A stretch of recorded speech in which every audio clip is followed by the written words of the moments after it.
కాలేజ్లో మీలాగా ఒకలాగానే ఉండేవాడిని. ఏదో ధైర్యం చేసి వచ్చామో ఈ మాత్రం అయింది. అన్నింటినీ కలిపి వచ్చేంత బ్లాక్బస్టర్ ఇవ్వబోతున్నాం మేము. దానికి మీరందరూ మాకు సపోర్ట్ చేస్తున్నారా లేదా?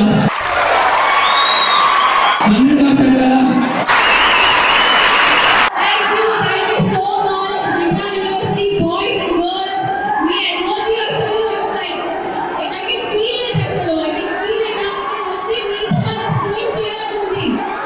అంటే ఇప్పటి వరకు నేను ఇలాంటి సినిమా ఎప్పుడు చేయలేదు. ఇన్ఫాక్ట్ ఇప్పటి వరకు తెలుగు ఇండస్ట్రీలో ఇలాంటి సినిమా రాలేదు.